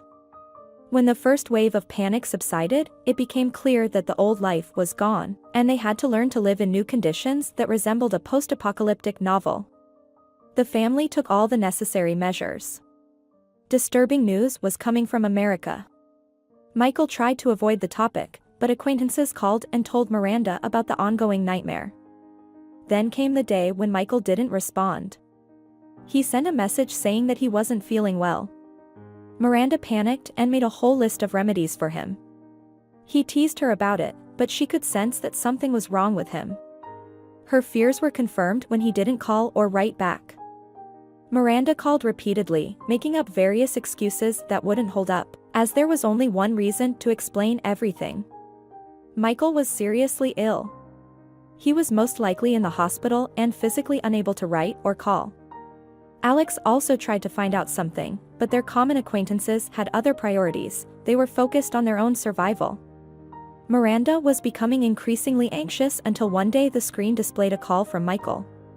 She grabbed her phone with trembling hands, almost dropping it, and shouted, "Hello, Michael. Where have you been?" However, a woman's choked voice replied on the other end. "Michael is very sick, he's on his deathbed. Help us. You can do it. Ms. Julia." Miranda's insides turned cold. She had been sure that this woman would never appear in her life again, and yet here she was calling. That meant things were indeed terribly bad. "Wait. I'll come," Miranda cried out. "Everything will be fine. Michael will live." But the phone was already silent. Miranda became frantic, but neither Alex nor Kendra tried to stop her. They understood that she was not herself and wouldn't listen to reason. Instead, they both worried about Michael's life and did everything possible and impossible to help Miranda cross the border. They supplied her with the most effective, exorbitantly expensive medications. But Miranda firmly believed in the power of her beloved herbs and immediately called her aunt, begging her to send everything necessary. In the conditions of quarantine, every step was a challenge, but she never gave up. After 2 days, she was already rushing up the steps of the mansion, which she had seemingly left forever.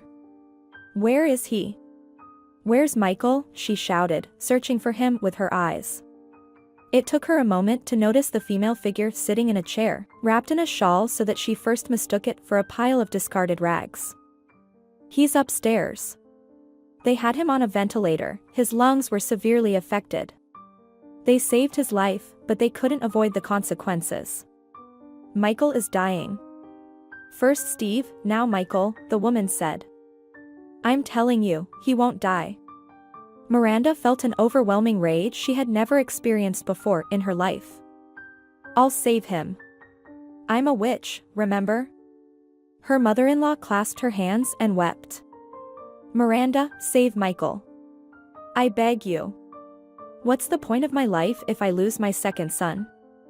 Ignoring her pleas, Miranda walked past the sobbing woman and into Michael's room. He was there, lying on the bed with closed eyes, stretched out and breathing heavily. When he saw Miranda rushing into the room, he moved, attempting to get up, but then fell back on the bed, looking at her with inflamed eyes. "How did you end up here? Why did you leave Steve?" His voice sounded hoarse, strained. Miranda bit her lip to hold back tears. She sat down beside him, placing her hand on his burning forehead. "Steve is doing fine. There are so many nannies there that I'm afraid they'll spoil the boy. But you, I see, relaxed here without me. Caught the virus? No worries, we'll fix it." She tried hard to sound cheerful and confident. "Miranda." Michael took her hand in his, squeezing gently. "Please, don't interrupt. Listen to me, it's important. Miranda realized that she was afraid to hear what he was about to say. So she interrupted him. Let's first get better, and then we'll talk. And what if I don't have time? His voice barely whispered. She more guessed than heard the words. Michael. You will get better, for sure. She tried to believe it herself. Auntie sent magical herbs. She's doing preventive work for the whole village, and nobody got sick, not even Grandma Amelia. Let's try the decoction, and then you can rest. Will you not disappear? Really? You'll stay with me? Michael obediently drank the decoction from the cup and leaned back on the pillow. I'll stay, and I won't disappear, Miranda said through tears. He fell asleep for real, and she felt that his hoarse breathing was becoming steadier. Only then did she descend to the first floor, where the former mother-in-law still sat motionless. The two women locked eyes. It seemed that Ms. Julia had aged 10 years over these months. She looked withered, her cheekbones sharply defined, her nose sharpened. There was no trace of her former beauty and grandeur. Before Miranda was a frail old woman. Is he dead? She asked softly. Why are you making assumptions? Dead or not dead? Miranda blurted out in anger. He's sleeping, and you should be ashamed for speaking like this. You're his mother. That means you should wish him recovery until the very end, nourishing him with your love. But what are you doing? You brought this upon yourself, and now you've decided to let Michael go to the other world? The mother-in-law stared at her furious bride, her mouth slightly open in surprise. Miranda expected curses and reproaches, but not what happened next. Ms. Julia struggled to stand up from the chair and knelt before Miranda. Please forgive me, the foolish and insane one, if you can. My mind was overwhelmed with grief when Steve was gone. I unfairly blamed you, but it wasn't your fault. Fate decided it, and one cannot go against it. Don't punish me, Miranda. I'm already punished beyond measure. Everyone has forgotten me. No one needs me except my son. I'm ready to die myself, as long as he lives. Ms. Julia. Please, stand up. Miranda couldn't bear to see the repentant woman suffer. I've forgiven you. I promise, Michael will recover. I believe it. He's already breathing better. Tomorrow will be even easier. We'll lift him up together. The mother-in-law continued to look up at her, unable to believe what she was hearing. She expected curses and mockery, but received genuine and complete forgiveness. Miranda extended her hand, and Ms. Julia, struggling to stand, approached her and embraced her. Two women, one young and the other aged, stood hugging tightly, as if finally cementing their alliance in the fight for the life and health of the one they both loved. Michael did indeed start to get better. Perhaps the miraculous herbs prepared by Miranda helped, but more likely, it was the mighty power of the love he had dreamt of his whole life. Miranda stayed with them for a week, waiting for clear signs of recovery. Then she returned to her son, whom she missed immensely. However, she was torn between her two beloved people and feared the separation from Michael again. But she had to hurry as quarantine measures were becoming stricter. There might come a time when leaving the country due to the pandemic would be impossible. As she bid farewell to the once-hated daughter-in-law, Ms. Julia cried and expressed her wish to see little Steve, her son's continuation. Miranda promised that as soon as possible, they would return to the country together, and everything would be as it should be. Michael averted his gaze, but smiled gently. His lips moved, whispering a word she couldn't hear, but she knew exactly what he was saying. Everything will be fine. I know it. Granny Amelia told me, Miranda said unexpectedly. Michael raised an eyebrow, trying to remember something. Well, if Grandma Amelia said so, then it will be, he agreed, and they both smiled. They had finally believed that their sorrowful beginning would have a beautiful continuation. A year had passed. In late autumn, a special, majestic silence reigned over the cemetery. The air was filled with the scent of autumn flowers, and the paths were scattered with crimson and golden maple leaves, which were left untouched. Two women stood by the monument with a photograph of a young, laughing guy. One of the women, older, was embraced by a man who seemed to resemble the photograph on the memorial. Not far away, a lively toddler played with the leaves, laughing at something only he could understand. The child's laughter disturbed the silence of this place of sorrow and tranquility, and there was something philosophical about it, a testament that life and death go hand in hand, and nothing truly ends. All three of them remained silent, each lost in their own thoughts as they looked at the monument. If someone could read their minds, they would hear what the young and beautiful woman was thinking. "Steve. I hope where you are now, it's peaceful and joyful. There are no earthly passions there, they have all the answers. You know I loved you from the first moment we met. I still love you, and I'll never forget. Steve, it turned out that your brother became my support and strength in grief. We love each other and are preparing to get married. Will it be a betrayal of your memory? People will surely judge. But you? You will bless us, I know. Forgiveness is a difficult art to master, we still need to learn it. Your mother and I managed to forgive each other. Together, we fought for the life of the one we love. Love is vast, pure, boundless, like an ocean. There's enough of it for everyone. It's a pity that we, humans, often forget about this, stingy with love. But it's like air, we can only breathe with it. One day, we'll all meet again. But for now, know that we are together. Raising little Steve, supporting each other, our home has finally become a real home. Rejoice for us, my dear. Rest in peace. Mama." The little one cried out joyfully, seeking her attention. Miranda turned around, and the child rushed into her arms. His eyes were just like his father's, filled with playful sparks. Michael approached and embraced them both. "I love you," he whispered softly into Miranda's ear. A faint ray of sunlight fell on the photograph on the memorial, and it seemed like Steve's eyes in the photo came to life, filled with joy for his loved ones. Life continued, and it was beautiful.